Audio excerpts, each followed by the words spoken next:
I hope you'll go along with this rather unusual setting and the fact that I remain seated when I get introduced, and the fact that I'm going to come to you mostly through this medium here for the rest of the show. And I should tell you that I'm backed up by quite a staff of people between here and Menlo Park, where Stanford Research is located, some 30 miles south of here. And if every one of us does our job well, it'll all go very interesting, I think. The research program that I'm going to describe to you is quickly characterizable by saying, if in your office you as an intellectual worker were supplied with a computer display backed up by a computer that was alive for you all day and was instantly responsive, instantly responsive to every action you had, how much value could you derive from that? Well, this basically characterizes what we've been pursuing for many years in what we call the Augmented Human Intellect Research Center at Stanford Research Institute. Now, the whole session is going to be devoted to trying to describe and present to you the nature of this program, but unfortunately, or fortunately, the products of this program, the technology of it, lends itself well to an interesting way to portray it for you. So we're going to try our best to show you rather than tell you about this program. A very essential part of what we have developed technologically is what does come through this display to us. And I'm going to start out without telling you very much about the program and just run through a little bit of the action that this provides us. So in my office, I have a console like this, and there are 12 others that are computer supplies, and we try nowadays to do our daily work on here. So this characterizes the way I could sit here and look at a completely blank piece of paper. That's the way I start many projects. So with my system, that's a good start. I'll sit here and say, I'd like to load that in. So, very sorry about that.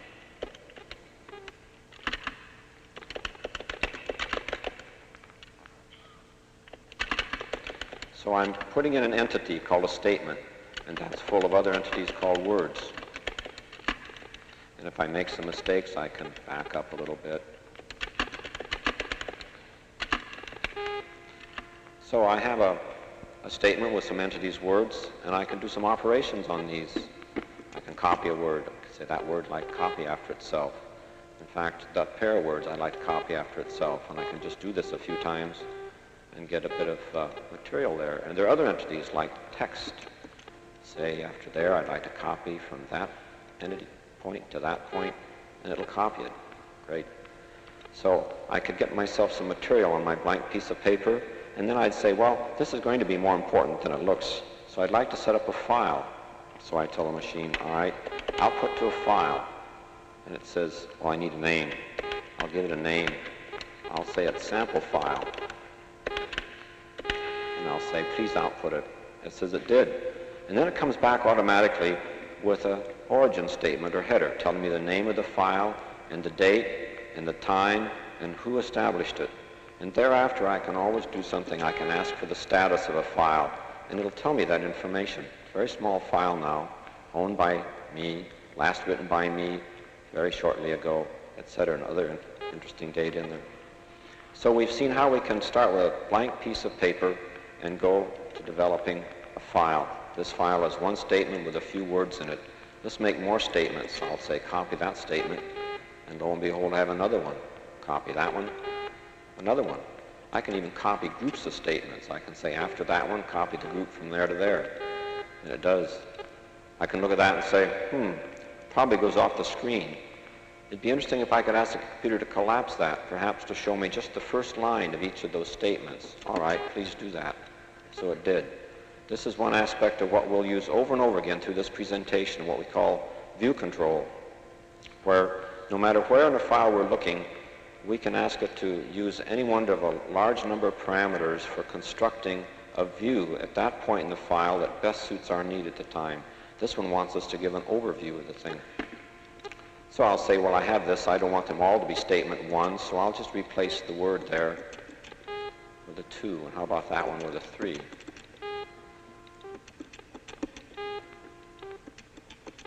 It's just a place to forget how to count. So So I can look and say, all right, got statements 1, 2, 3, and 4. If I'd like to make them a little prettier, I can, I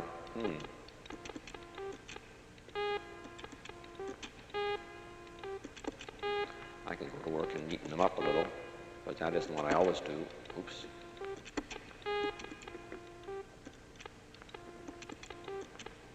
You can tell that I have not warmed up yet. I hope you can tell.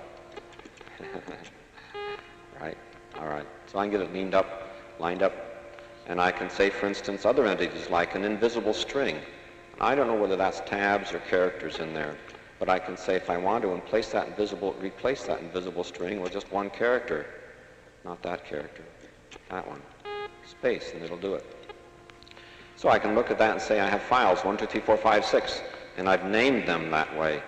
But that's usually a sort of a pain to do that, so I'll ask it to number them themselves. And one of the views is such that it will give you a list numbering for each of those statements. And I can also open them all up or ask them without numbers, however I wish, and then I can output them.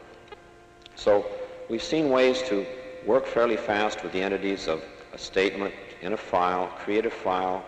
I can delete that file or mess it up considerably.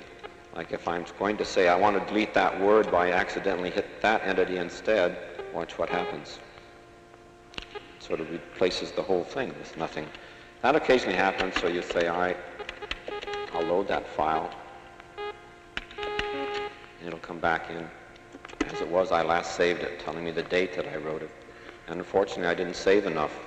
Well, I'm through with this example right now. Let me go to a file that I prepared just after my wife called me and said, on the way home, would you do a little shopping for me? So as soon as she said that, I got my system organized.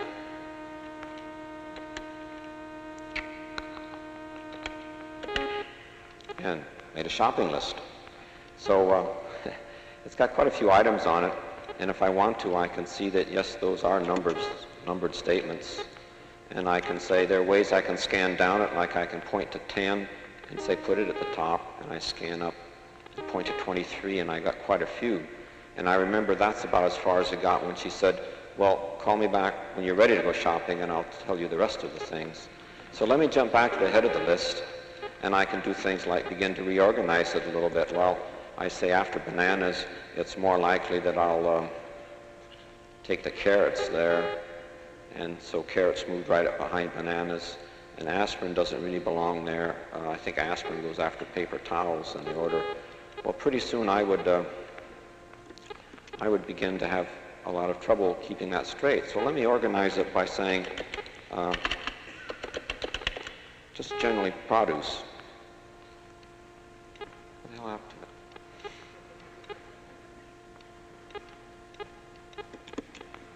All right, I'm going to try it again. I enter a statement that says, hey, that's what I'm doing. Try there. I suspect that something's going wrong, and I would call up the programmer or the hardware man and tell him, I made it. Produce. I really haven't warmed up to this thing yet. So I'll say, well, produce, I'll categorize things. Let me look at it that way, and I'll say, let me move a statement for produce carrots, and I'd like to subcategorizing it. So it moved.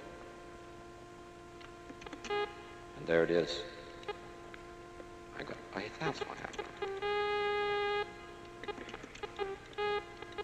All right, produce, I've got carrots, and I'll move under there also bananas. And in fact, I could move a whole group under there, saying oranges and apples also. So I can begin categorizing things like that, and if I looked at the numbers now, I'd find that these items fit under there as a subset, and I realize I can categorize quite extensively. I could introduce a new thing under there that was something I just invented, a skinless banana, but I have to go there and look at it. So part of our view control, besides this thing we've shown you of showing numbers or not, is also whether we can show you some of these different levels or not. I can say I only want to see 2 levels. or only one level deep in there. It makes it very nice for studying it. Or I can do something like when I say, let's put produce at the top, let's open up one level below it and only show me what's below it. And then another level if I wish, and then no numbers. So these moving around with jump to identities, there are many ways to move around and to make views, and this is one of the basic features of this tool we have. Well, suppose I worked for some time at this and then call up my wife to get the rest of the list. I'd eventually end up with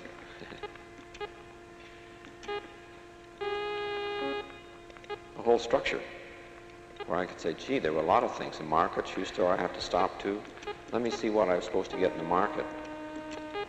Oh, produce, cans, cereals. What about cereals? Oh, cereals, bread, noodles, like that. Okay. Back up there, if I want to look at the numbers, that's what I can. If I want to open up everything, see that, or many lines. There are many ways in which I can look at that. And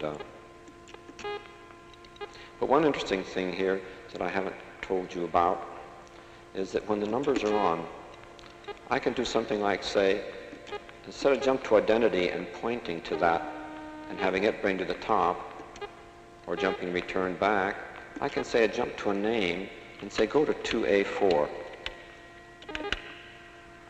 And it'll do it. Or return. So I can jump to a location number just by giving it, or if I wish, I can add it as text in there and say jump to name and just point to that and it'll go to 2A. Did I say that? Carrots, right? Right, carrots, 2A4. So I gave it the name of that, can go to it. I can give it the names of, I don't want to go that word, that one. I could say go to 1, which is out of sight from here now, and say jump to that. I'm at 1, different views. So it's very easy to jump around and make cross-references. It turns out if I wish, I can also make a cross-reference to something where I gave it a label or a name, such as you do when you're programming. I can call this alpha. I can say jump to name, and I can type it. I think I made a mistake when I type it. So what I should really do is say I'd like to reconform my whole picture. So there, it's going to say jump to name. And I jump to something named alpha there.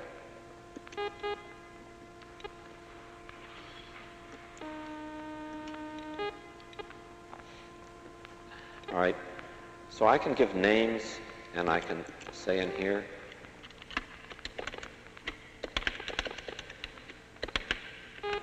a reference like that, where I can say jump to name, and point to that, and lo and behold, I'll go to this thing that I'd named alpha. So I can name it, and if I want to, I can ask to see the name, or I can ask not to see the names, depending on which. Right now we happen not to be seeing the names.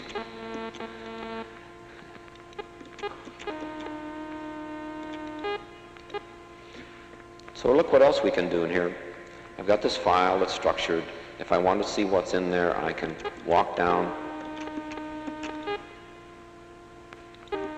the hierarchy levels and see, or return. But there's another thing I can do. There's a root I said I have here. So here, I'm afraid I'll need a different picture of the view. So here's what I drew with a picture drawing capability here. It's a slight map if I start from work, and here's the route I seem to have to go to pick up all the materials. And that's my plan for getting home tonight. But if I want to, I can say, the library, what am I supposed to pick up there? I can just point to that, and oh, I see, overdue books and all. Well, there was a statement there with that name on it.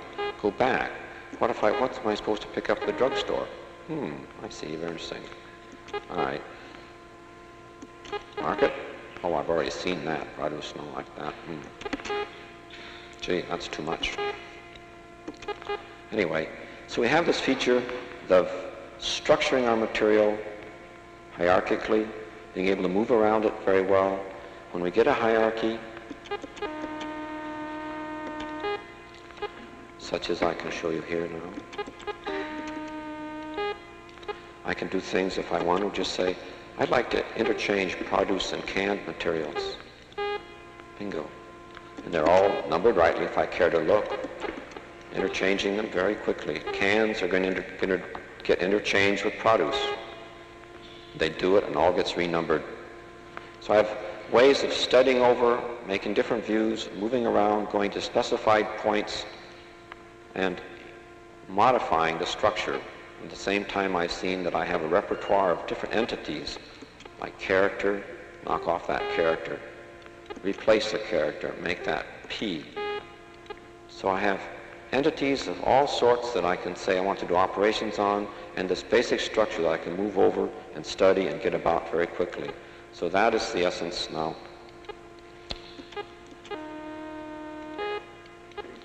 That's the essence of the tool we have. There are a lot of details that I've left out for you. And now I'd like to stop a minute and just make sure you understand we're shifting from illustrative material to the real working stuff, in case you wouldn't recognize it otherwise. We've used this tool to do our daily work, and our system has been built, this time-sharing system, for about 6 months now. It's been working, and in that time we've gone from getting 1 console to getting about 6 working now, with 6 more due the rest of spring. This is our 4th computer in which we've had this kind of a system, so we've learned a lot about the user features we want and how to be fairly skillful. But this next step about learning how, when you're faced with having this in your office all day, as I now do, in a very exciting sense, how do you put that to work for yourself? How do you organize your files? What kind of things do you do?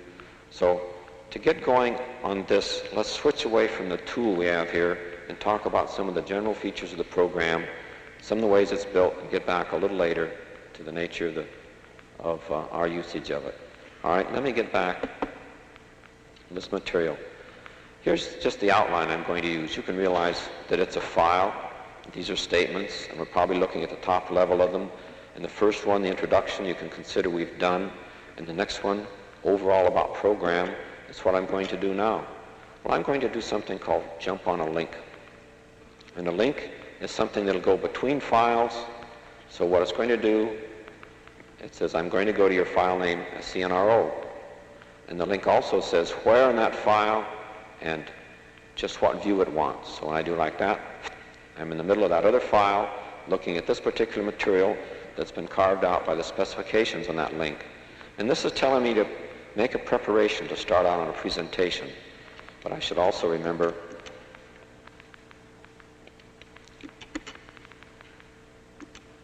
I'm going back to this other file because what I want to do is restore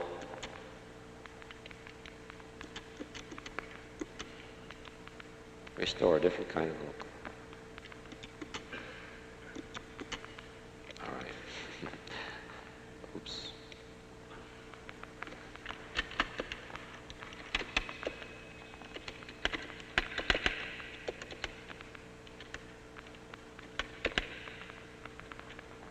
I had to go to a different file in which, because I made a hitch in my rehearsing for this thing, in which I have many types of format structures set up and numbered, and I just reset the kind that I want to use to show you this material.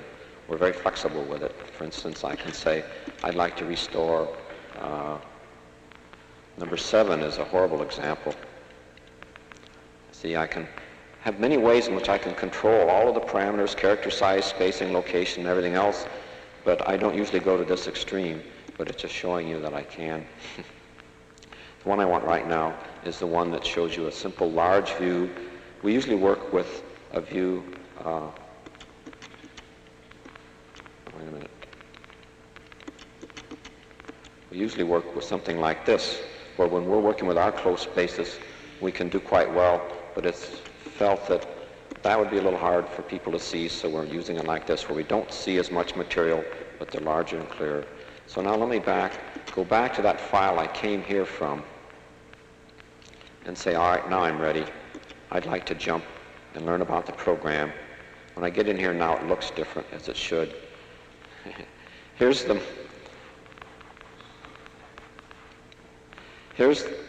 This is another file, and in this file I prepared a chain of views.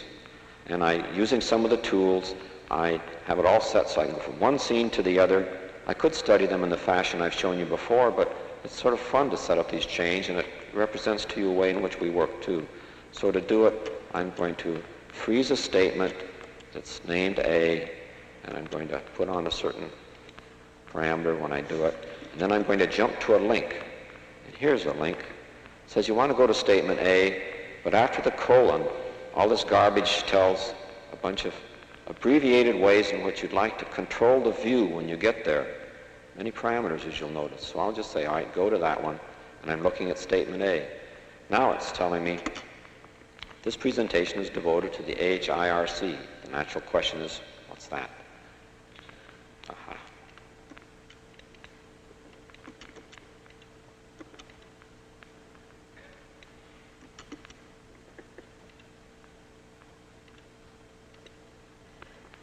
That was another boo-boo I made. I left several statements frozen. This statement I've asked to be frozen. That was the setup operation. It's just going to stay there above that dotted line as the viewing part of my screen from there down jumps around on the links I have set up. Okay, the first jump took me to this statement saying, all right, Augmented Human Intellect Research Center is what HIRC stands for. A hidden link will take me to the next one, telling you where it's located, that in SRI, it's an explicit organizational entity at what we call the group level. But also I'd like to point out there are other man-computer work going on at SRI, and ours is but one.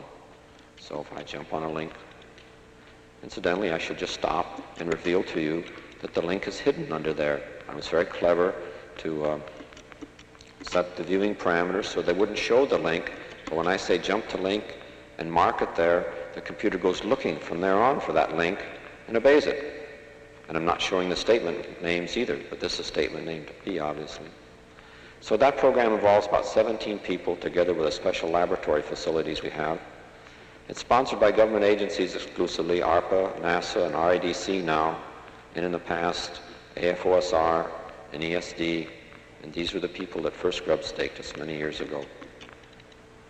All right, and it's been a goal-oriented pursuit for many years, and I think we can just go off and get a quick little picture I sketched to show this is the staffing over the years from 1950 on, and it's had slightly bumpy history. During these years, there was only one of us. I go back to where I was and say, let's continue on in this file. That link took me out to a different file, to a statement for that view, and I jump back to this file where I was, and now within this file I make a link to another to say, the HIRC is pursuing these goals. Basic goal, improve the effectiveness with which individuals and organizations work at intellectual tasks. What does their effectiveness involve then? Better solutions, faster solutions, solutions to more complex problems, with better use of human capabilities. Really thinking about that. But a corollary goal is, besides improving the effectiveness, to develop a system-oriented discipline for designing the means by which greater effectiveness is achieved. That's very important to us. The approach for this should result in the system-oriented discipline. Let me just show you how I constructed this file. You notice underneath there with that and that, there was just a link hidden here that went back to this view with a slightly different view parameters.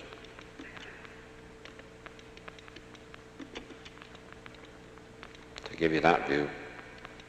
All right, there's another one hidden there. It says the general approach for us, empirical. We're pursuing this monstrous goal, monstrously difficult, by building and trying empirically. And we're approaching it evolutionary-wise because we feel that it's a whole system problem. You need to get a person in that environment working and looking at the many aspects of his working system that are involved in his effectiveness. That's many more things than just these computer-aided tools. In a large system like that, we need to do it evolutionary-wise because we can't be analytic enough about it at any one point to decide what best our next thing should be. We can only decide from here, as well as we can analyze it, where we can invest our next resources to get the most return at an increase of the effectiveness of the system we have. And this item down here is the term bootstrapping applied in a slightly new sense. We're applying that to our approach, where we're saying we need a research subject group to give them these tools, put them to work with them, study them, and improve them. We'll do that by making ourselves be the subject group and studying ourselves and making the tools so that they improve our ability to develop and study these kinds of systems and to produce, in the end, this kind of system discipline. So it's a struggle doing it that way, but it's beginning to pay off.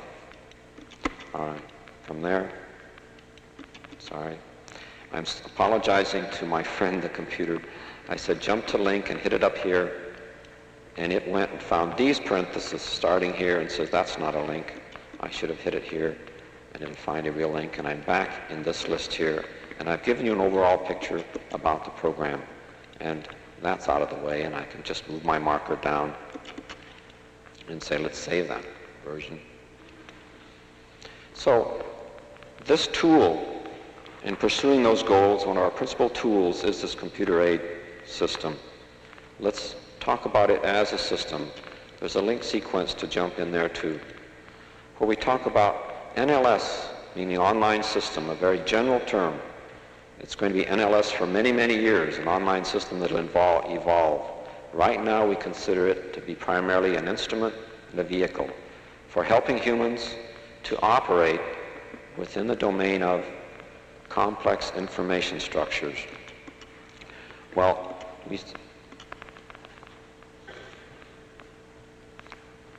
what do we mean by operate? Well, compose, study, modify is the place we started now. We know there are many other analytic things you could do, but we want to get around, study, and modify. And then to further information about what does complex structure mean. We're talking about complex structure and emphasizing structure because we say, although the content represents your concepts, there's a structural relationship between that content entities that should represent the relationship between the concepts of human thought. All right, we never can do that very well with linear text. So inside the computer we can represent that quite well. In fact, we can represent information structures in a computer that would generally be far too complex for you to study directly. But NLS serves as a tool to roam over that, navigate through a complex structure, be able to find your way and be navigating, move about it rapidly, and be able to see what you want to see at any given point. That's how we think of NLS as a tool. All right, these are all very important concepts to us because these, together with the bootstrapping, have told us where to start. We start by building an instrument that we can sit at and work during our day to organize the kind of working information we need as a task force developing systems.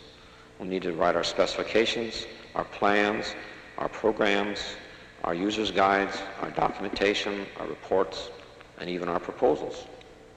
So we've been using these. Let me return back here and said I've finished that version, and to help you keep track of where we are, and in a little bit to help me too, we'll move that down. So having gone through these items, I'd like to come in now and begin to telling you something about the implementation. So I'm going to open up under here and talk to you about the control techniques, control devices, control dialogue, and control meta-language that we're using. Okay, to talk about control devices, we'll use this overhead camera shot where you can see the devices that I'm using. I use 3, and they're not all standard. We have a pointing device called our mouse, a standard keyboard, and a special key set we have here. And we're going to go for a picture down in our laboratory in Menlo Park and pipe it up that'll show you from another point of view more about how that mouse works. Come in, Menlo Park. Okay, there's Don Andrews' hand in Menlo Park. And in a second we'll see the screen that he's working and the way the tracking spot moves in conjunction with movements of that mouse. I don't know why we call it a mouse. Sometimes I apologize. It started that way, and we never did change it. All right. As it moves up or down or sideways, so does the tracking spot. And the principles for its operation are quite easy to see. If you'll turn it over, Don. Can you hear me, Don? Would you turn it over and we'll see? Right. Its principle is that there are two wheels that roll on the surface. But since they're at right angles and kind of sharp edges, one will roll and the other slide in one direction. Each of these wheels controls through a potentiometer with a voltage output sampled by an 880 converter the numbers taken in by the computer at sample times as to what the horizontal vertical components are to be of where it should put the tracking spot. And as the mouse moves over a surface, then each of those wheels either slides sideways without rolling or rolls an amount that very closely duplicates the particular component of horizontal or vertical in the net motion it makes. All right, if you take a mouse and move it through some closed trajectory back to exactly the same point, usually the tracking spot won't come back to exactly the same place it was on the screen. And for that sense, it wouldn't work well if you're trying to trace maps or other figures and diagrams. But the way we use it continuously and exclusively is to watch the screen and to follow it around, and we use this merely as a device to move that tracking spot, and your eye on the tracking spot, you really don't care whether it follows exactly this or not. In fact, we've had it at times where our tracking device, you had to move in an arc like that to make the tracking spot go on a horizontal line. And people adjusted to it and would go like that to go in a straight line and wouldn't even know that they were doing it. Other features of the mouse are that it stays put. I can lift it and replace it without having the spot change, so I can adjust where I want it for my comfort. And these control buttons on the top are used quite a bit, and I'll show you a little bit later how some of those are used. Now, the keyboard in the middle is essentially a standard typewriter keyboard, except for a few special keys out on the side. The computer knows it instantly when you hit one and makes an appropriate response. This device over here is unique to us, and we always have to justify and explain it. We'll do it in reverse order. We'll explain it first. It provides for you the one-hand equivalent of what you can do with a keyboard. There are 5 keys, and normally each finger sits on a key, and depressing any one key at a time produces a character. And any 2 keys at a time also. And in fact, any combination of depressing, of which there are 31 combinations. So Don soon learns and can type the message. I'd rather insert it. I, C, select, S, X.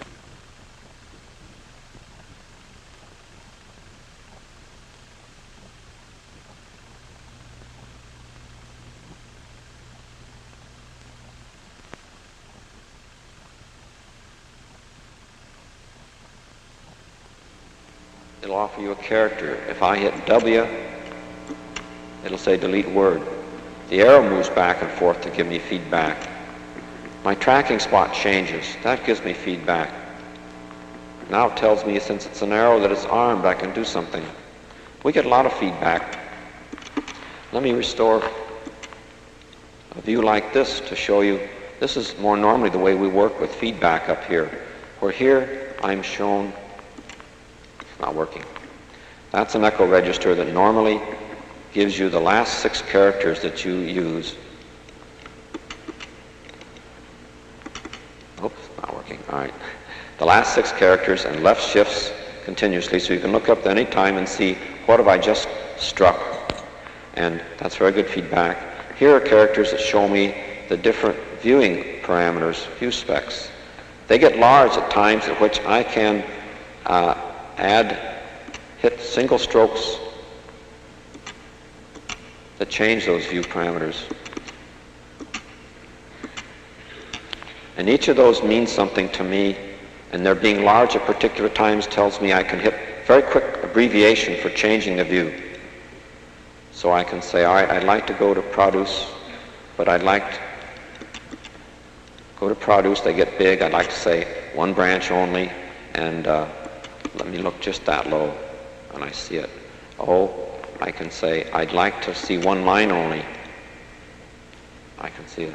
So these ways I move around, the way I get feedback up here, the way I use both hands to coordinate to tell the computer what command and what short literals I want, are all carefully designed to go together to make the repertoire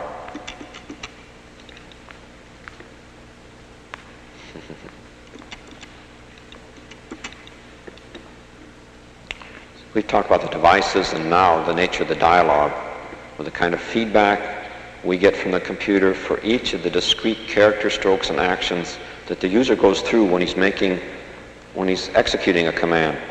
So that system is really represented to a user by the repertoire of commands he has, by the function of each of those commands, and by the control dialogue he has for each of them.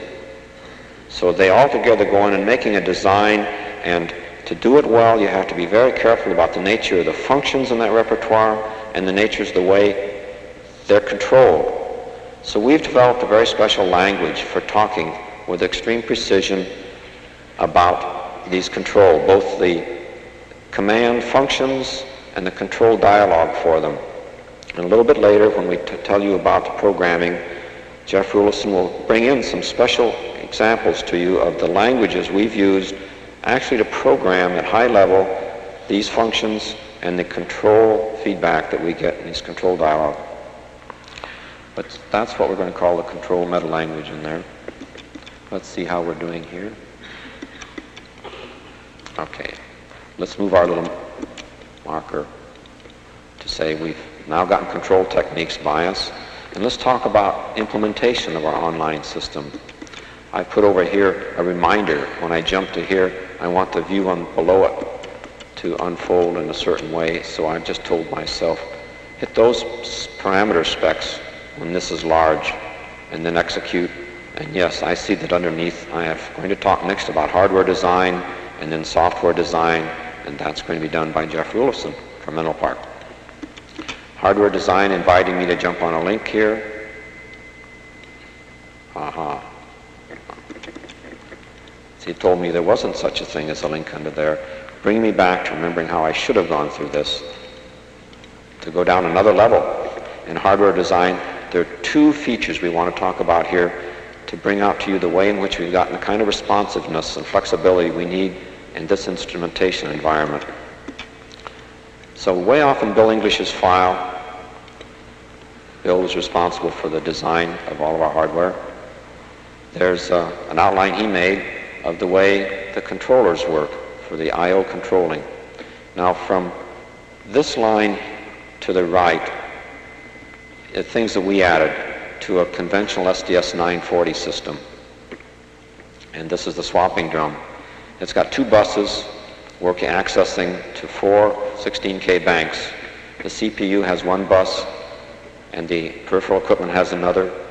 And the good work of Project Genie at Berkeley, an ARPA project that evolved the 940 time-sharing hardware and software, produced a very neat priority system on this bus such that it can say, I'll defer my access to a given bank until the CPU doesn't want it.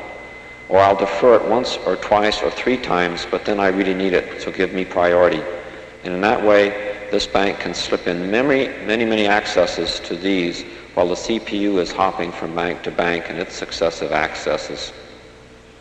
We've taken advantage of that to put all of our control out here, a large 96 million character Bryant disk for giving backup storage for ourselves, our two display systems, each of which drives 6 displays, and all of which are refreshed out of core, and the input controller which samples the keyboards, the key sets, the mice of each station about 15 times a second, and our printer and the ARPA network coupling here all come in through that same priority basis.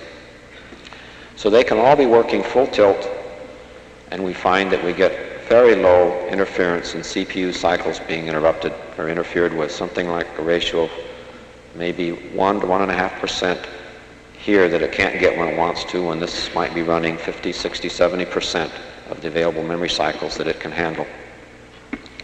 All right. The input controller stuffs it into core without ever interfering with the CPU's process, and then just interrupts the time-sharing system if there's something new and says, hey, take care of this user.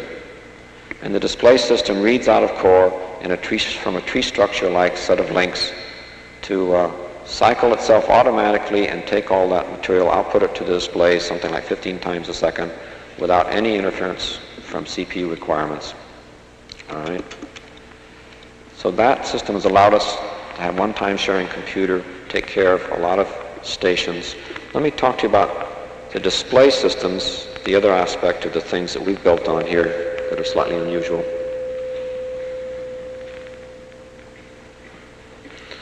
All right, for that I'd like to switch to Menlo Park and get a view from a camera there and actually looking at the hardware. So these are the units that develop the displays. The computer constructs it right on a small high-resolution CRT, which you're focusing in on right now.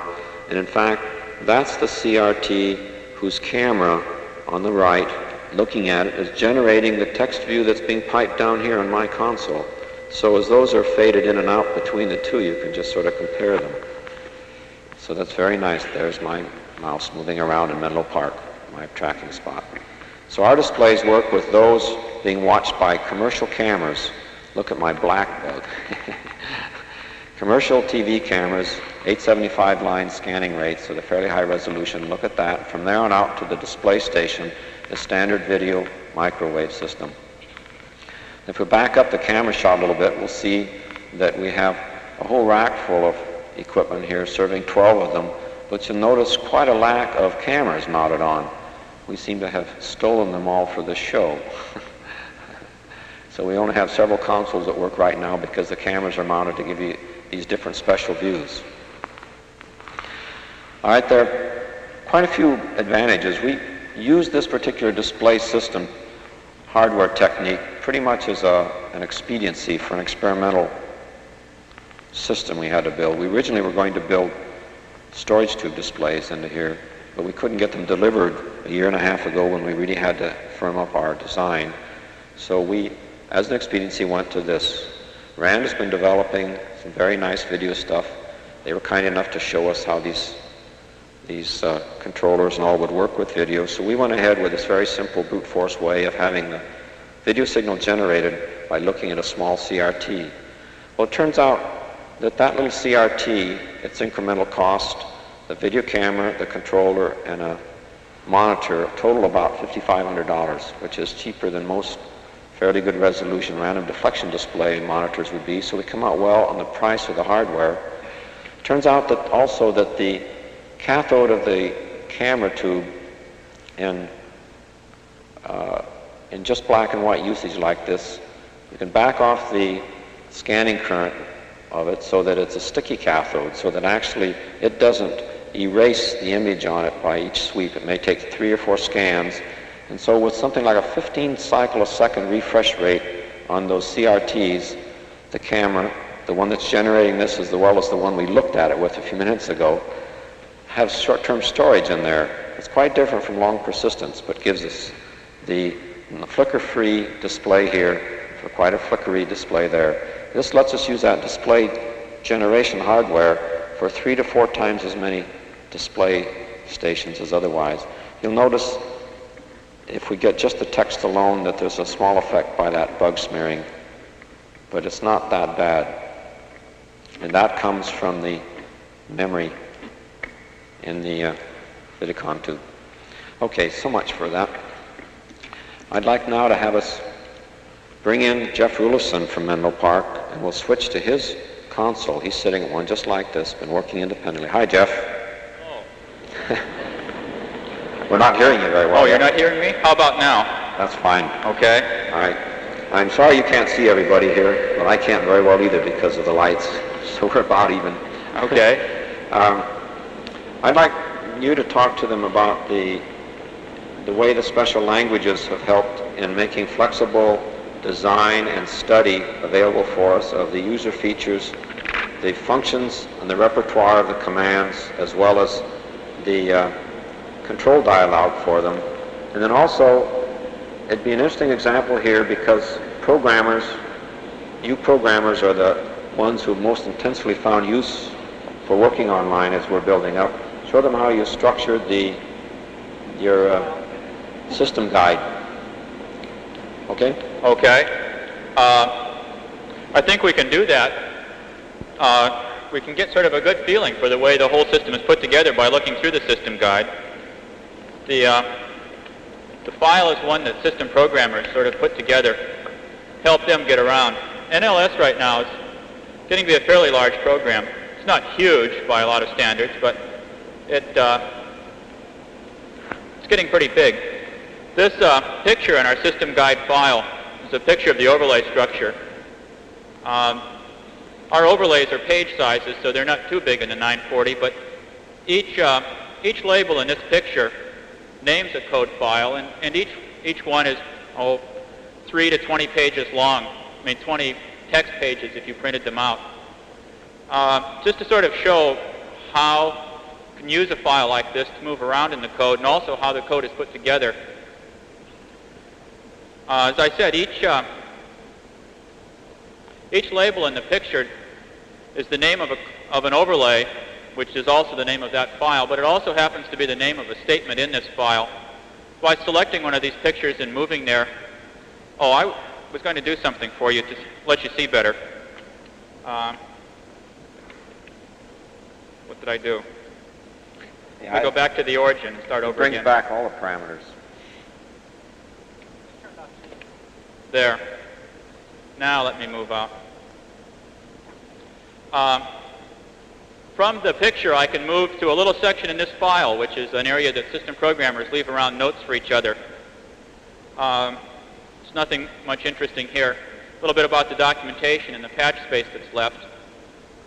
Right from this spot, I can actually move out to the file. Suppose that I were going out in that control meta language Doug was talking about and just try to see, for example, the routines used in the delete word or move word. Let's go look at move word construct. I just select this link, and here is the file. This file is written in one of these many special languages that we've designed. So I just move down through it, find the move commands.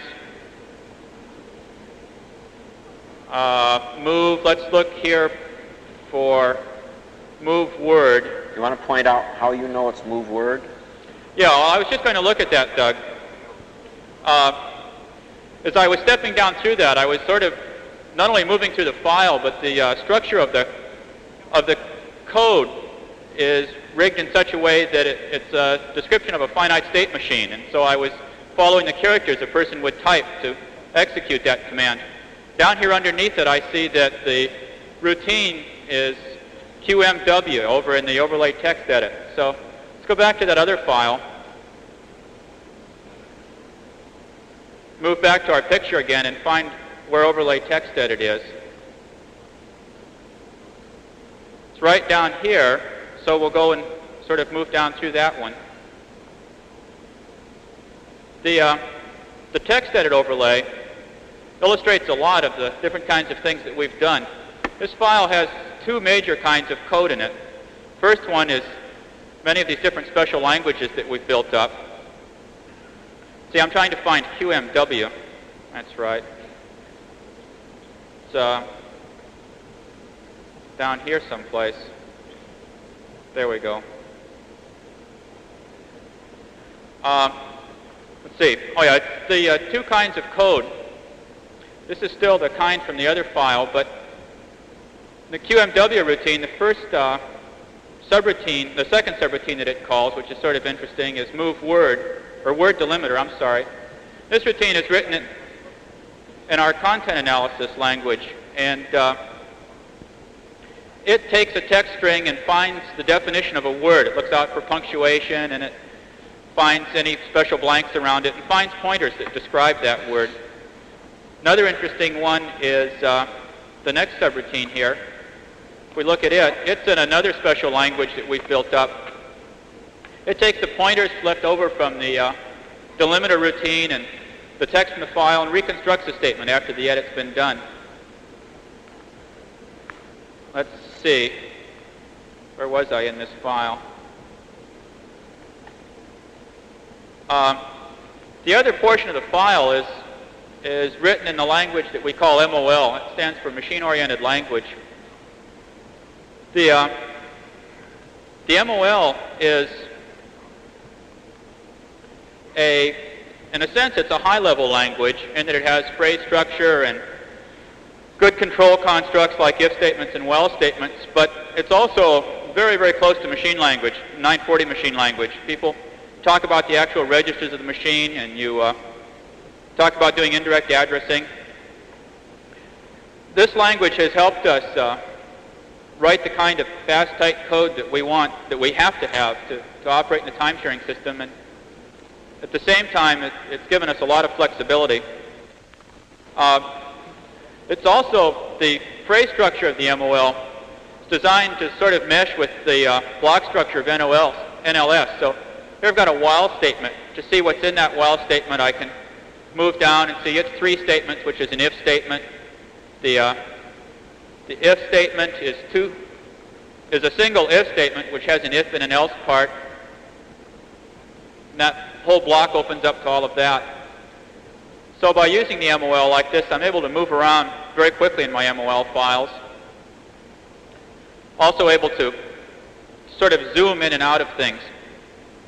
One of the, besides the sort of program organizational benefits that we get from designing all the special purpose languages, we've been able to design the syntax of these languages so that they fit with our linking structure and the conventions that we've set up and the aids we've built to help us in NLS itself to move around between them. One of the ways we've managed to implement all of these languages is by designing a compiler which we call tree meta. All of our compilers are written in tree meta. I'd like to add that we're very thankful to some people at Systems Development Corporation for helping us get started on a lot of the notions in tree meta. Erwin Book and Val Shorey were just invaluable in helping us get started.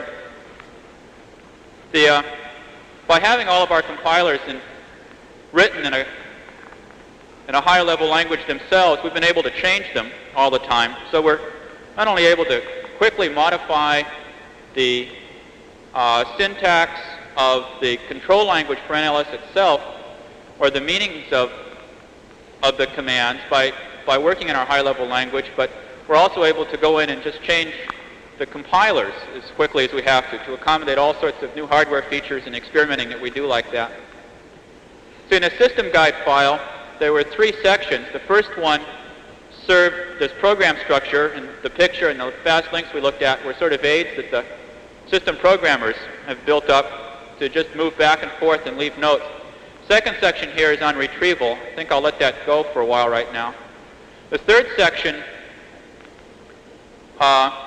more notes that programmers leave around about bugs, things that are wrong with our system right now. I got my blank line off. How did I? Well, anyway, one of the interesting things that NLS does, just an advantage of being online, is it keeps track of who you are and what you're doing all the time. So on these statements, on every statement that you write, it keeps track of who you are and when you did it. So not only can people leave notes around for each other, but sort of automated into how there's an automated aid here that tells us who did it and when they did it. And I can set up search patterns. I think these will probably be talked about later. So that sort of summarizes what the thing looks like and how it's put together. Is there anything that I haven't talked about, Doug, that we were supposed to bring up? I think you've looking at my notes right here. You're doing very well, Jeff. Thanks. You ought to see yourself with a 15-foot face. I'd like to. Great. I guess I'll just turn it back to you then. I might add that people want to come up to our room sometime. We're more than anxious to talk to people about languages and meta-compilers and all of the games that system programmers like to play. So I think I'll sort of turn it back with that. Well, Jeff, how about going back to that place in the control meta language where you start down the dialogue protocol a person would use? Okay. right over here in main control. Yeah. And off to another file where we're looking at real code now. And there's a branch of it down there. Yeah. These top branches are all subroutines that are pretty meaningless, and it's WC means what case, and it's what's Right. the person going to ask for. So open that one level down now. Right. Now, all those things in parentheses that in NLS are the names of those statements are actually in the programming language that works here, the way it's identified, that's the character a user hits. If he hits a D, for instance. A D here for delete? Right there. All right. If he hits a D, that line tells you what the response is supposed to be. The computer's supposed to display certain material on the top of the screen. And then it's supposed to wait until the user does the next thing. Why don't you trim it to one line? Yeah, I was going to do that. Why doesn't my branch only work? Oh, that's all that branch. Okay. Hit EBT.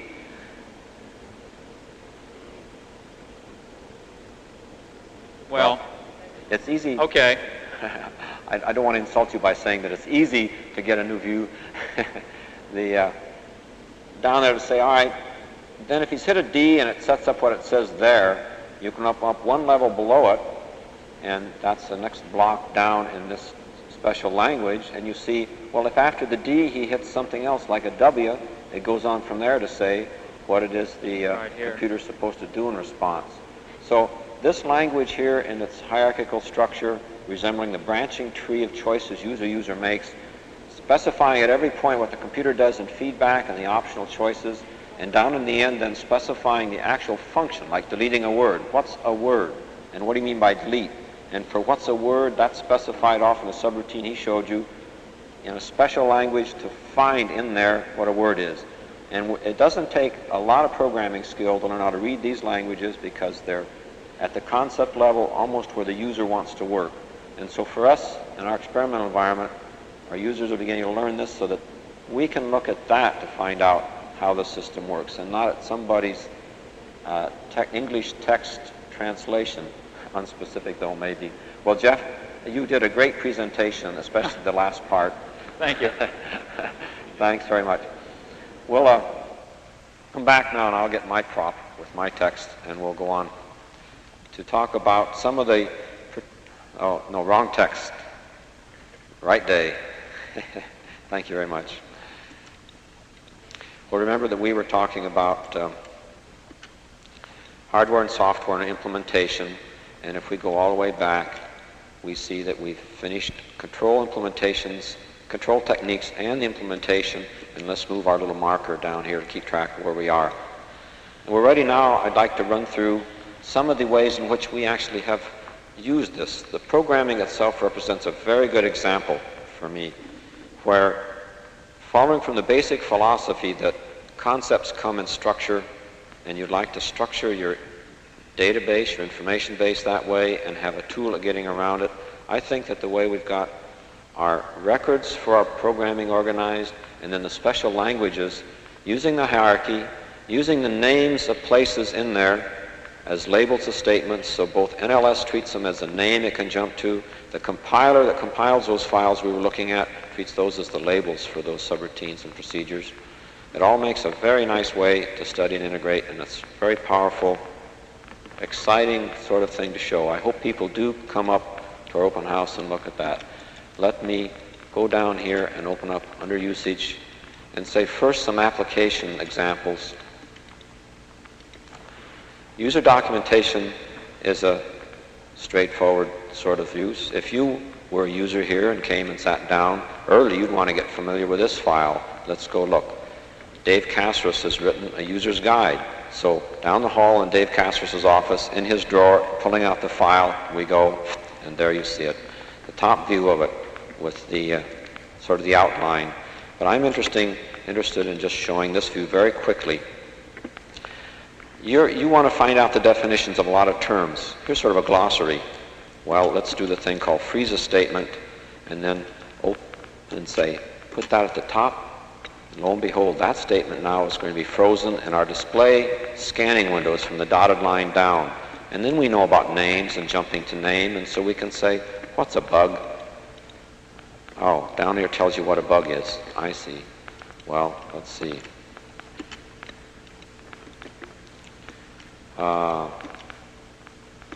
What's a level? Select level. Tells you what level is. What's a mouse? That's fun to look at. There's a mouse. You can just point. So you can sit here and point to successive terms, and it goes there. The scanning window goes there.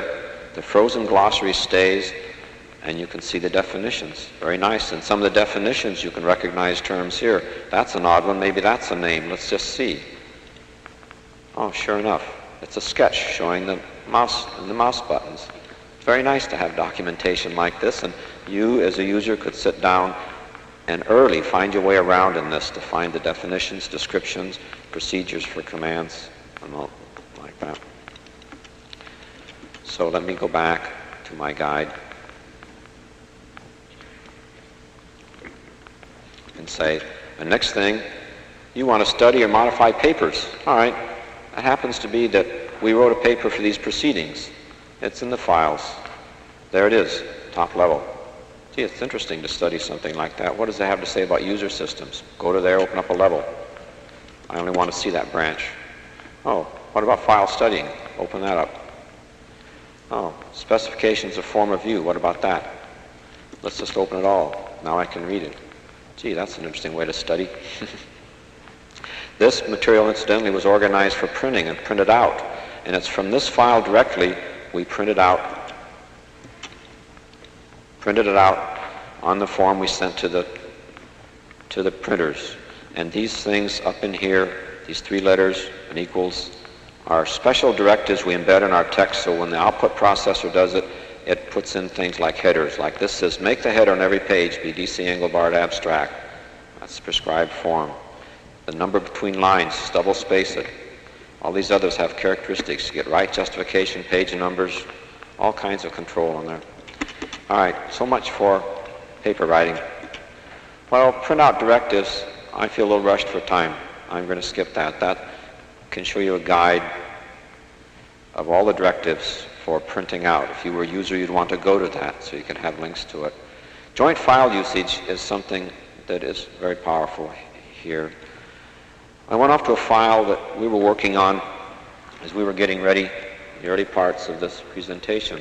And it was a message, it was something that three of us used a lot between us to coordinate the planning, task, contingency plans, the special needs and NLS for the fall joint, things like that. We developed a message technique so we could leave messages for each other. Under there are usage conventions, and let me just tell you about that. Underneath here, we direct messages to each other that we can unfold and see. But many times you didn't want direct messages as much as you just like to go through and leave a message for somebody. So we worked out that the conventions would be, where's an example? The convention we're going to use is that we would send a message to a guy. If I wanted to send Bill English, WKE, a message, I would put that in the file, WKE from DCE, with that pound sign in between. So any statement that's marked like that means there's a message to him from me. If I want to, I can say was also for Dave Evans, like that. So that's from me to both of them. All right, we have this thing we call a content analyzer, Jeff mentioned briefly, in which we can write expressions in a language. Let's just come down here and look.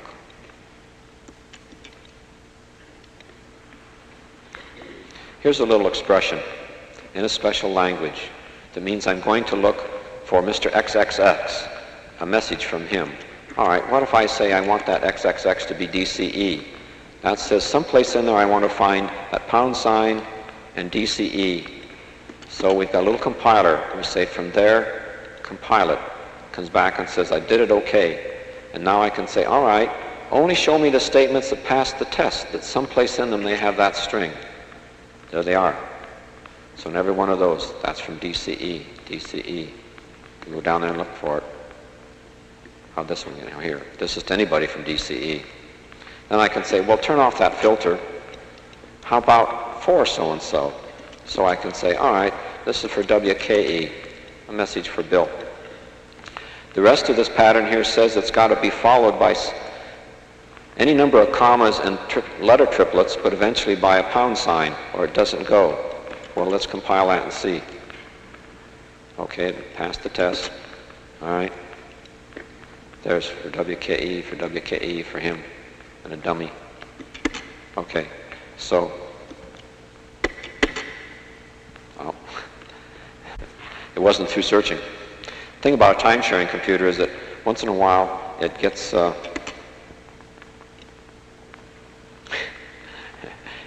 being asked for business from other places, and if the response we want runs into a fair amount of computation, we run into other people will bump us off to do it, and so sometimes it'll take a while to filter through all the patterns.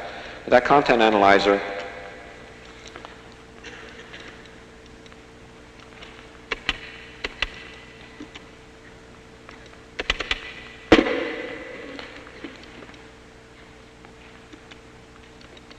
sometimes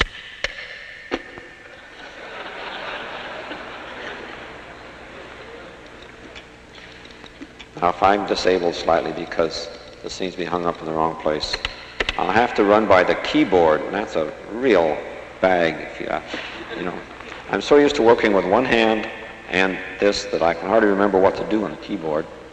Anyway, I want to go back to the file. The other guys at the other end of the time-sharing system are going to go in and see why, and I hope some hardware guys are too. I want to bring in that file. What kind of categories we have set up for these people? Well, that means roles they're going to play and that they can play, and what their open house duty or the duty back in Menlo Park during those 2 days are going to be.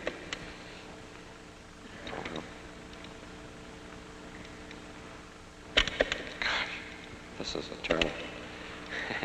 So under here in the roles, we have quite a few roles. Somebody play just coordinating, that knows NLS software, that knows the time-sharing software, that knows the display hardware, the transceiver hardware, user references. We need to cover those at each session. And we also say there are these different sessions available. Well, let's jump down. God, how do I jump around? Jump down and look at this duty roster again, where we look underneath each guy and we realize we put a bunch of these code terms under there to say, okay, that's Menlo Park Tuesday morning, open house Tuesday evening, Menlo Park Wednesday morning. He knows NLS and time-sharing system. So these are the categories. And now I can go back and using that content analyzer sort of thing, I can set myself up fairly nicely.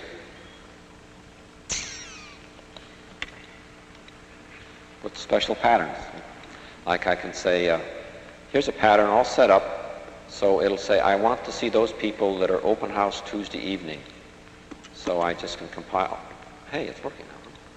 I compile that successfully. I say, all right, let's see it.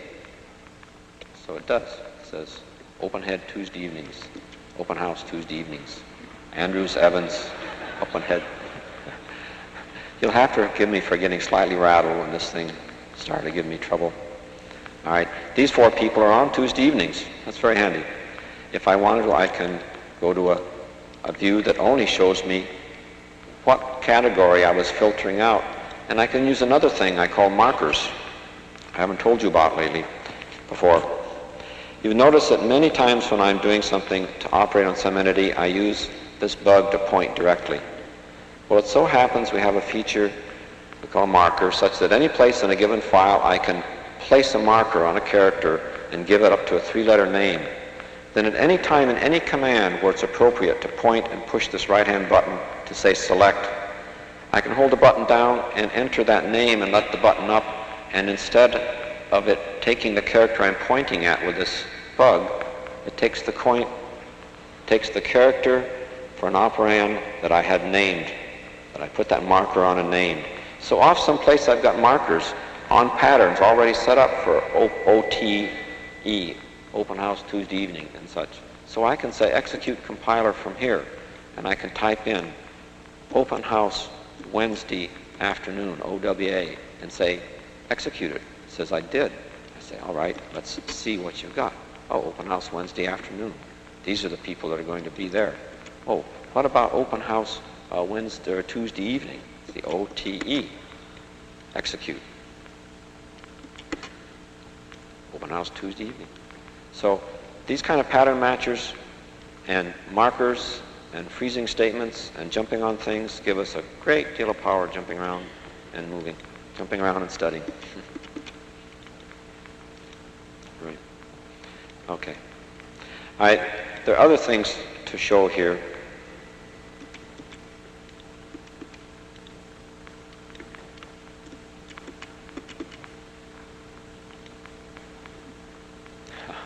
I forgot that it didn't need to freeze here. All right. Design documentation for our hardware and system analysis records. I'll just jump very quickly to that, just to show you that we use the same kind of structured stuff in the design of our hardware, where here is the design of a buffer register, and these are the different components labeled by comments in a language that's going to digest this file and produce a wiring list. We can open up another level and see that underneath of these are all the logical equations. We can come in just as quickly as anything, search down, search for different patterns, jump on links, modify them, put them out, recompile them, and we're back. All right, I think I'll skip the rest of these because time is crowding us. And I'd like to go to a little sequence here that is really a very important one. Now you've seen most of the way through here how this serves as a very powerful tool for an individual to work when he's studying, doing his planning, designing, debugging, documenting.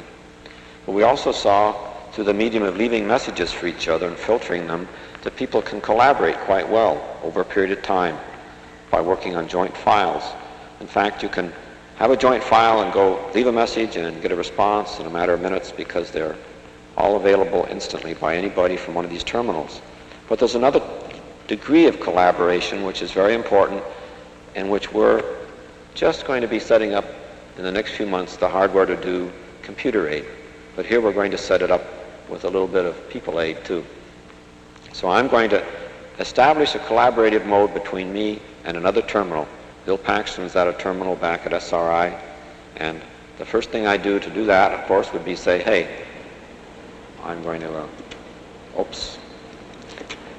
to call this command, we have to go into the executive mode and set executivity to a special level. Oops.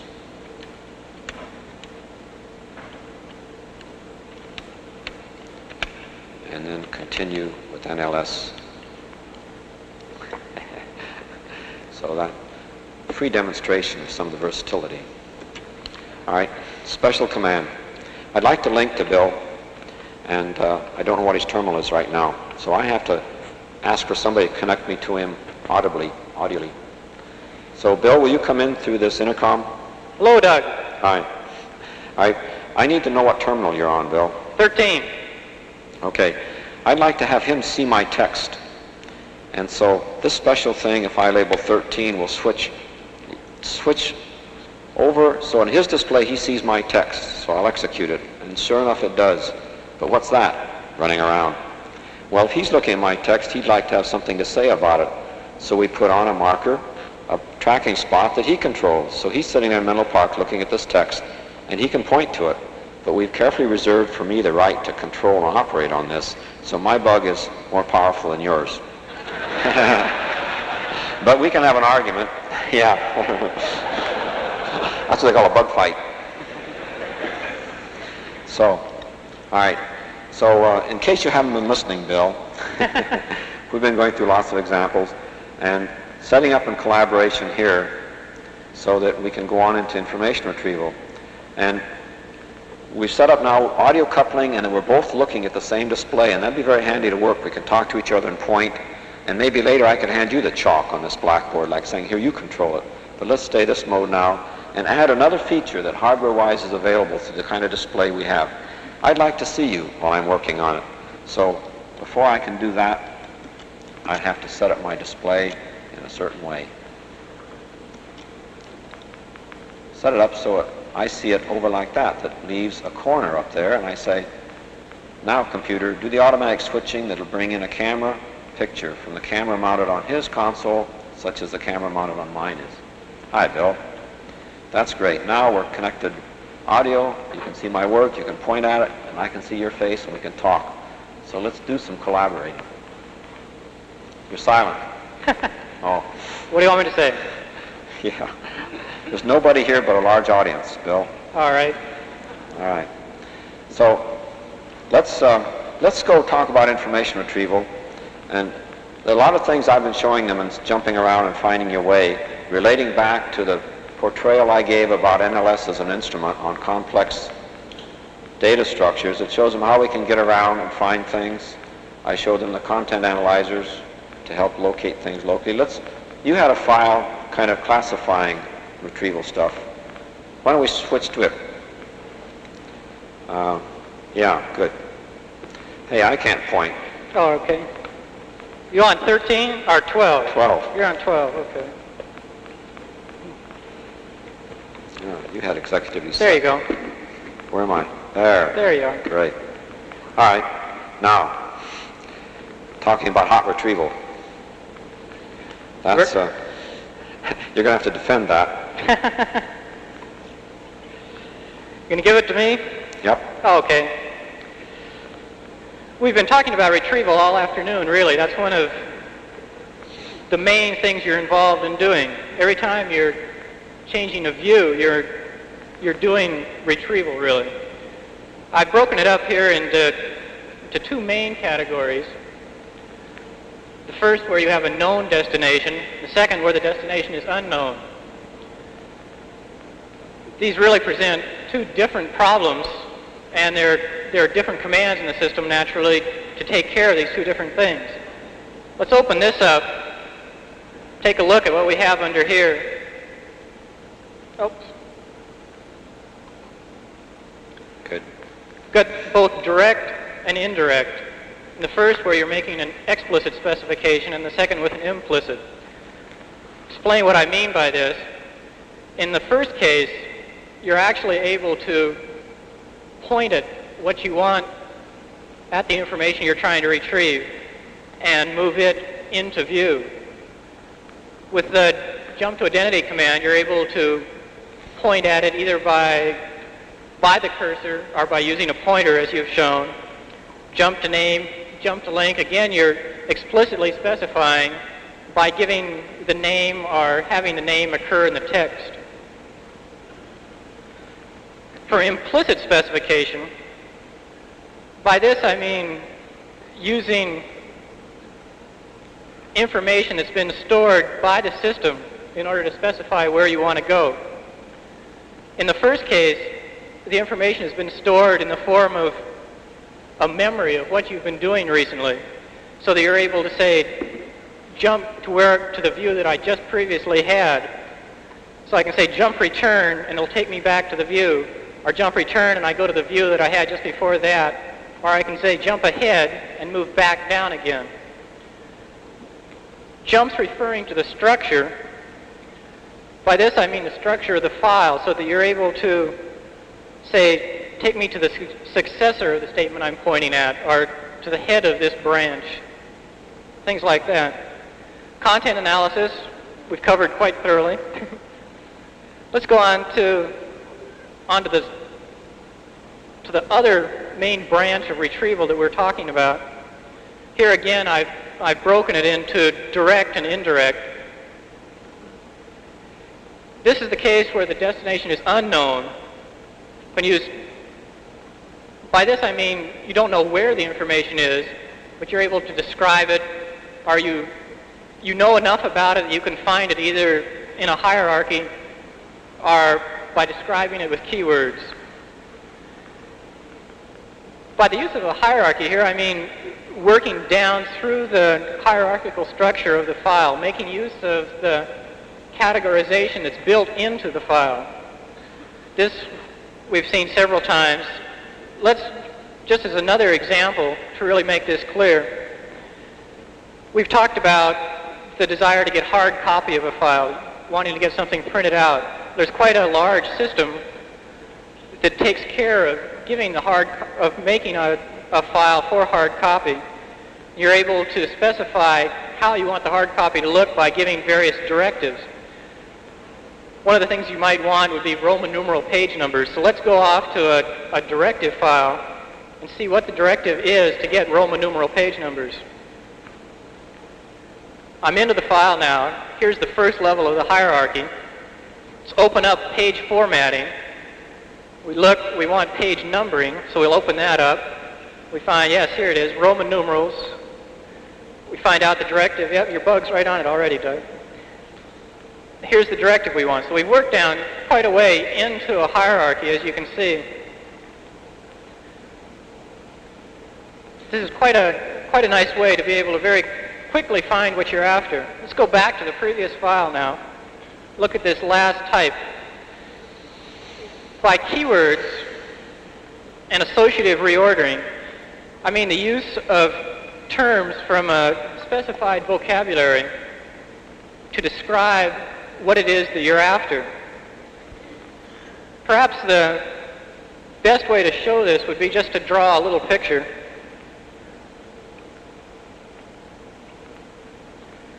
The keywords can be selected from a list. We'll put the list over here.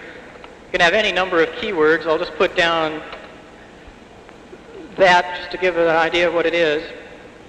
And then we also, oops, I spelled that one wrong. Need any help? Yeah, how do you spell catalog? There it is. Is that close enough? There will be several items in the catalog. What we want to do then is select things out of this catalog. What do the R's stand for? Those are the numbers that are used just like serial numbers. That's my own Dewey Decimal System. Oh, you mean reference 3, reference N, something? All right, right. Oh, okay. And then the K, I guess, would be keyword, huh? How's that? That's fine. Each keyword then will point to various items in the catalog. So the first keyword may point to those, and then the nth keyword will point to other ones. And there will be cases where they both point to the same one. When I select a keyword, I'm specifying that all of the items in the catalog that it refers to will be pulled out and given to me. And in the cases where I've selected several keywords that refer to one particular item, that item will be given special preference and will be put at the head of a list. And then with that list of items from the catalog, I'll be able to use the other forms of retrieval and jump off and look at the items and then continue the exploration. Okay, let's actually go ahead and do that. I'll go back to the systems guide file. We mentioned earlier that there is a large part of that that's concerned with finding things. This is our documentation index for the NLS system.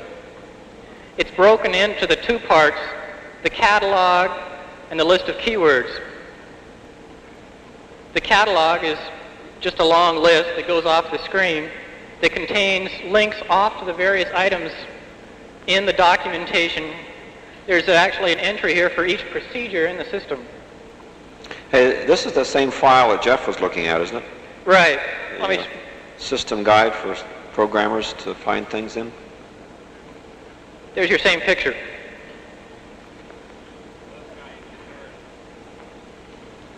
Let me get down here. There we are.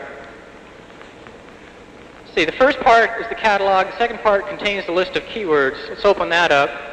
They're again categorized into the various categories that you would want to use to describe what you're after. Let's look at file handling and open that up. Here we have the list of keywords that we can use to describe things that have to do with file handling. The things in parentheses, the names of those are the keywords? This is just a name that's used to keep track of it.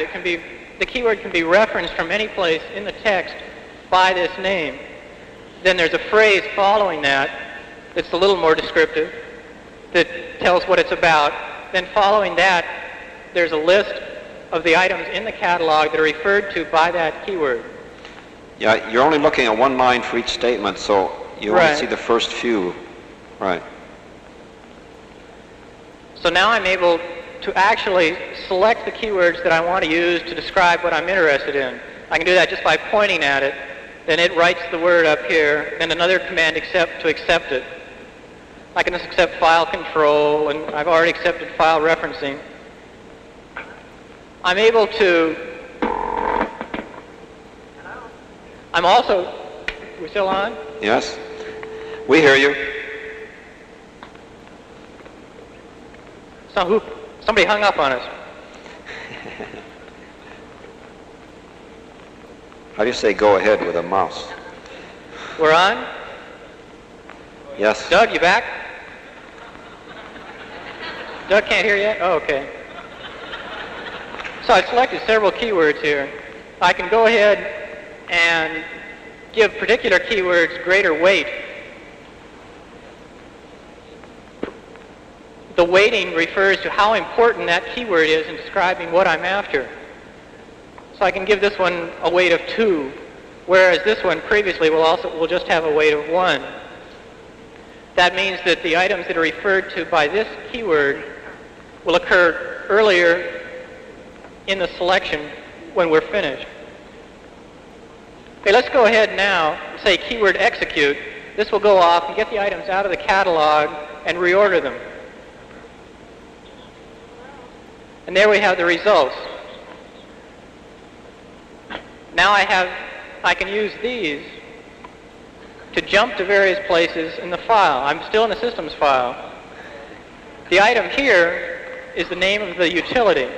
So I can jump and get the information about that utility in the file, find out the various things about it, go back to the previous view, and now if I want to go off and get the information, I just do a jump to link on this. And here I have the documentation on that particular procedure. After looking at that, I can go back again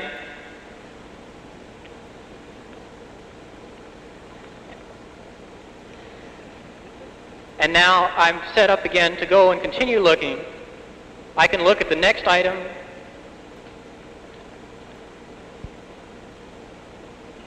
And here I've got the results on that. So I can continue to proceed in this way, looking at the various documentation and going back and continuing to explore, or I can re-specify the search parameters and look at new keywords. Well, Doug, I don't know if you survived through that. We had the operator, the telephone company, hung up on us, I think, halfway through. Are you still back on? Yeah, I guess we better come back, and I'm sorry I can't say goodbye to Bill. Oh, I can hear you now. Oh, great. There you go. You've been talking all this time? I saw when you leaned over and hung up the phone for a while, so I couldn't interrupt you. All right. Well, thanks. I'm sorry that we're pushed when we're trying to describe each of the features in this system. This particular one, the keyword, is very powerful and could very well warrant a whole session or a whole paper on itself, because it gives us the power of keyword descriptor kind of organization, but with the added feature of giving weights to the keywords so the results of the search, as you see right here, are ordered so that this one ended up meeting the most requirements and adding the most weight, and down here could be one that only associated with one of the descriptors and the lowest weight one at that. So you have an ordered list that's probably relevance. And then right with this, all the links. Use that as a link to go off to the file to find it. This is a directory of a set of procedures. So here's the procedures. Here's a list of procedures for those keywords he chose that all describe certain things about file handling. And this will take you off in the actual source code. Looks like Don Andrews wrote them all in his files. The name of the place in his files, and the views that you should open up so that when you follow this on a jump to link, you just see pingo, the overall view of that procedure. And then as he pointed out, instead of saying jump to link, you can jump to a name within this file where these things have descriptive material about that too. So I think for the software guide, it's very powerful, and thanks very much, Bill. We'll very good, out. Doug. And the combination of techniques for getting around inside of the structured software files, and the way in which they're organized and the way in which the special purpose languages we've developed fit with the structure we've used, really give a very powerful set of techniques. And I really enjoin all of you who are software people and interested to come up and work your way through these, to have some of the software people during open house really show you what's what by taking you through that. Let me see my text and I'll see what I can skip so we can get through in the time we were supposed to, like 10 minutes ago. Let me go back to that view. And they're purposely making that dim so that I'll hurry. All right. Other things we're going to talk about very quickly are the range of activities underneath in our program. And I will just go very quickly through these then. A service system development and user system development to talk about those a bit only requires me to establish a distinction between those two kinds of a system. Really, we've taken to splitting the overall man-computer system into this dichotomy of these two systems, where the service system is what appears at the terminal. When I push this button, I get that response. When I do this, I get that. It's the repertoire of commands and the services that organization of software and hardware and sometimes people gives to me. The user system is what's beyond that. Given all that, what do I do with it? What kind of conventions for leaving messages and for using the content analyzer and for organizing our files, and how do we use the links and the keyword thing? User system there, and this is something that is kind of a new element in systems research that we're trying to establish well, so that we can integrate that kind of user system work where the people's methods, the concepts they use, the procedures, the skills, all are developed in coordination with the kinds of tools that they have. Within our bailiwick, then, we also have an explicit activity we call management system work, where we are taking some project money and developing our own set of management tools to help us manage these 17 people and all these diverse activities in this complex system. And so we are beginning to develop some of those, and we'd be happy to talk to you about those during open house. And a forthcoming involvement is this Aqua computer network, the experimental network that's going to come into being in its first form in about a year and end up sometime later with some 20 experimental computers in a network. And they hope to be able to transmit across the country with bandwidths of something like 20 kilobits per second, delay times of less than 1/10 of a second, which would be enough so that I could be running a system in Cambridge over the network and getting the same kind of response on a CRT. And it may be that people there, the next time we have a conference in Boston, I'll try this from there. And in that network, we're going to try to develop a special service to provide network information, relevant network information for people, for the kind of information that it takes to operate such a network. Who's got what services, what protocol do I use to get there, who's up to date, how much, where's the user's guide, where can I find the paper that describes this system that so-and-so offers.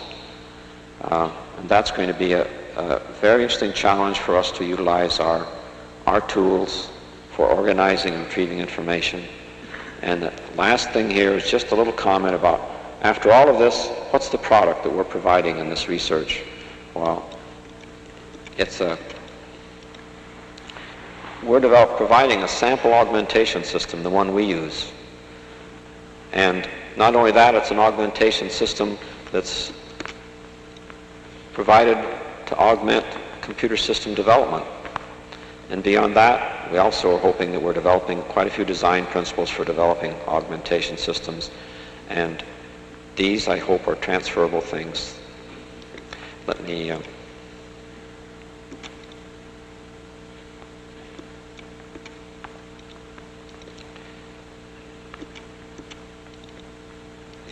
I'd like to close and give you some description of the support we've gotten from the different people to produce this and to acknowledge that. And back in Menlo Park, we've got quite a team of people surrounded by quite a bit of equipment that have been busy listening to us and trying to control and switch. And these monitors are up here where all the displays went. The cameras went for some use, and the displays go here so that they can monitor the different signals and switch and send us what one we want. All right, and I particularly want to give appreciation to Bill English, who has not only designed all of the hardware, or been responsible for the hardware and software development that gives us our service system over these years, but in the last few months put together the considerable network of intercoms and video switching and controls and mixers, begged, borrowed, and stolen, that would provide this show to make it come off like that. To the supporting staff, Ed Vanderreet, Martin Hardy, Roger Bates, John Yarbrough, and Steve Favola, who've just worked very, very hard to make all of this work out technically. Dave Evans in coordinating this and in managing the open house we're going to have. Don Andrews, Jeff Rulison, Bill Paxton for preparing and presenting the material there. And beyond this too, we've gotten a great deal of support from SRI with general preparation support. Stuart Brand from Portola Institute has volunteered a good amount of time to help us. He was in that picture of people there. John Dusterberry of Ames Research Lab was very kind, saving our life by offering us a loan of this I-4 projector. That's the machine that's projecting this video image up on the screen. We were just bowled over when we found out what sort of a display we could provide of what we're doing, and we very much appreciate the loan of that. And Gene Warren from TNT Communications, who handled this, we retained him to come and help us be sure it worked, and he's just been a tremendous spark plug, running around fixing paging system for us and Tasker Instruments, and has done a lot extra work lately. The telephone company has done a great deal beyond what they needed to do too to fix this up once they found out what kind of a wild thing we're trying. And their video men yesterday were trying to help us out with phone circuits and all kinds of extra things. A very interesting credit to bring up next is Herman Miller Research Company. This is an affiliate of Herman Miller Furniture Company. And why are they connected with a computer show? Well, they've been bringing out some new office furnishings, and we've been very much interested in developing the whole environment for people working in a different way, and that means walls, desks, surfaces, console, and everything. We got so attracted to their line that they've started working to help us equip offices and study it like that. And one of their designers, Jack Kelly, came one day and spent a day working with us about our ideas about our control consoles as being separated from display consoles, and ended up making this on a chair that I can get up, move around, and sit down, and swivel, and rock, and lean back, and work very relaxed. So I think this is a very exciting stage. We've just gotten it. And in our open house, we have a full office that's equipped like this with this kind of a console that we're very excited about, and we invite you to come to. And without being formal, I'd like to really say that I'm backed up by a really very tremendous team of these 17 guys who have caught the spirit of putting on this show tremendously and have just done an overwhelming job about putting it all together, and about backing me all these years in this wild dream of doing this sort of thing. And they're all catching fire, and I want to just tell them all right now, I owe them a lot. And a very final credit goes to my wife and daughters who are out here, to whom I'd like to dedicate this whole presentation because of what they've put up with over these years, with a husband that dedicated in a monomaniacal way to something very wild. And so this whole presentation is dedicated to you four people there. And I thank all the rest of you very much for coming to the dedication ceremonies.